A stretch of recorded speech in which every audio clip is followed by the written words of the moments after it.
All right, our first question is from Justin Ferguson.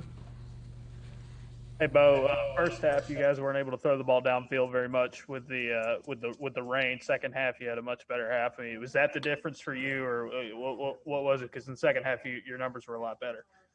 Definitely the rain. It was raining hard on us there for a minute, especially in the first half. Probably as bad as I've ever played in a game as far as the rain. And so we just tried to run the ball, and I felt like we ran the ball very effectively. We had some good long, sustaining drives that turned into touchdowns. We got a huge blocked punt for a touchdown, so that kind of sparked us. And then, I mean, like you said, it was dry there in the second half, and we were able to open up the call sheet a little bit more, and we were able to run our offense and run it productively. Next question is from Jordan Hill.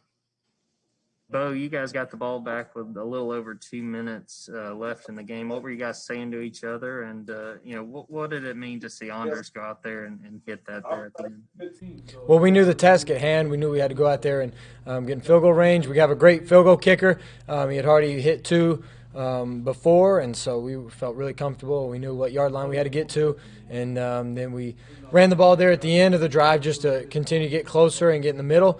And, we got him where he was comfortable, and he was able to put it through for us, and that was a huge kick. Next is Tom Green. Hey, Bo, what happened on that attempted spike, and what was the explanation you got from the officials during that whole exchange? Oh, well, it was just it was poor on my part. I got to get the ball better and then spike it. And then I guess they were trying to figure something else out. But I felt like, at that point, you just got to get the ball and spike it and take the penalty. That's kind of all you can do, and we'll continue to get better with the exchanges. Next is Patrick Rickman. But what kind of lift did Tank Bigsby give you guys, especially in that first half, seeing him bounce off the tackles, keep his legs moving? How does it make your job easier and the lift that it gave the offense? It makes my job a lot easier when he's running the ball like that, and obviously Tank has been a huge weapon for us the past few weeks, and we're really getting to know how good of a player he really is. And run after run after run, it's like he never goes down. And he's young, he's still got a lot to learn, but the effort, the intensity, and the playmaking ability is definitely there for him. Next is Rex Castillo. Hey, Bo, Coach told us that Seth wasn't 100%, but to see Anthony Schwartz pick up the load and have 100 yards and that incredible touchdown, what was it like to see him step up? Yeah, Flash is always there. He's going to be extremely competitive. He's going to fight to the end. And when he gets the ball, he can make a lot of good things happen for you, and that's just what we try to do today. And obviously Seth was a little limited in practice, but he played the whole entire game, and I don't think it bothered him or affected him any as far as his play. And, we just got out there and we were productive. We hit plays when it mattered, and we got the win.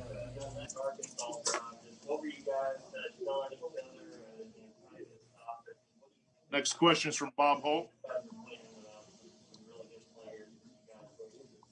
Hey, Bo, I'm from the Ironside Democrat Gazette, so obviously I'm curious about Chad.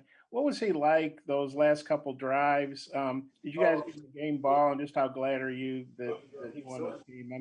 What do you think this meant to him? Yeah, his coaching experience was in full display there the past few, the last two drives. And, both drives we got down in field goal range pretty quickly. And so he was able to get us in the right positions, the right spots. He knew what play he wanted to call, and he went with it. And I'm extremely, extremely fired up that he's on my team. He's super competitive. I've said it from day one. He loves winning about as much as I do. And that's all you can ask for with your coach. You guys getting the game ball or anything like that? We did not. We don't usually do game balls. Okay, thanks. Next question is from Tom Green. Yeah, Bo, just kind of following up on that, how good was it to kind of win this one for Chad? I know Nick earlier in the week was saying that you guys really wanted to win this one for him just because of his history with Arkansas. Yeah, it was personal for us. He's a part of us. He's on our team, and so just with the way things went down and the way the situation was when he came in, Obviously, he had this one circled for a while, and I mean, we're just really excited that we got the win for him, and I know he's extremely relieved. And I mean, it was a close one. They fought their butt off. They were actually a really good team, and you have to give them credit for just playing down to the wire, playing until the end. They never gave up, and I mean, they easily could have. They got down early, but they continued to battle, and they were a great team. And I think part of that obviously comes from Coach Morris being there the past few years, so it just shows a testament to his character and what we got now with him on our side. Next question is from Brian Matthews. Hi, Bo. I want to ask you a bit about the week. How difficult was it coming off the Georgia loss and all the injuries you've had this week? Just for you and the team, how tough was it? That's a good question. I honestly don't think it was tough at all, just because of how bad it hurt and how bad I wanted to get back on the field and how bad I wanted to play again. And so we finally got back out here. Obviously, the weather condition was absolutely awful, and we had to manage the rain, all this and that, and obviously our game plan was altered there at the beginning, and so we just had to manage a lot throughout the game. But we were all extremely fired up to come out here and play again, extremely fired up to get back on winning, back on track like we're supposed to be. So it was just a huge win for us. Do you have a chance to talk to KJ Britt or tell him anything before the game? Absolutely, obviously.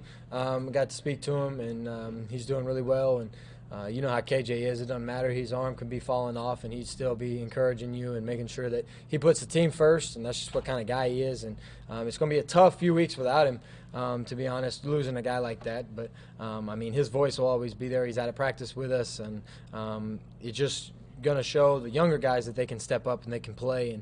And we'll just have to find new leaders and different leaders and see how guys respond, and I think it'll be good for us. Next question comes from Justin Ferguson. Hey, Bo, from up here, it seemed like you couldn't really get a good connection there early with Seth, or actually for most of the game. Body language didn't look great from Seth, but then that second to last drive, y'all hit for a big play. He makes a big catch and run. Did you talk to each other on the sidelines, or just what kind of changed? Because he seemed to snap into it, and you found him there on that big play. Yeah, well, you know, any given play, Seth can emerge and make a big one like he did, and we just got him out in space. He got the ball, and he took off from there, and that's just what Seth can do. We got to continue to put him in positions, him, Flash Shed, all those guys, put him in positions to really move the ball and do well. But as we move forward, obviously he's going to have to continue to be Seth and be who he is and not try to do too much, but at the same time make the plays that he's capable of making. And our last question for Bo is for Phil Marshall.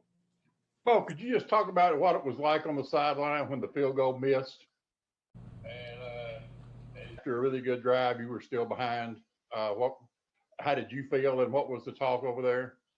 Yeah, well, we had just over probably 2:40 left, and so I knew that our defense was going to go out and get a 3 and out.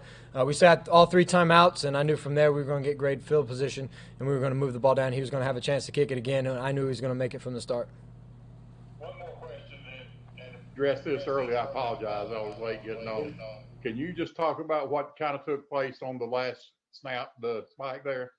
Yeah, absolutely. I just mishandled the snap. Obviously, we're not under center a lot, and but there's no excuses. I got to do better. We practice that every day, and so just got to, do better in a game like rep, and not put my team in jeopardizing position.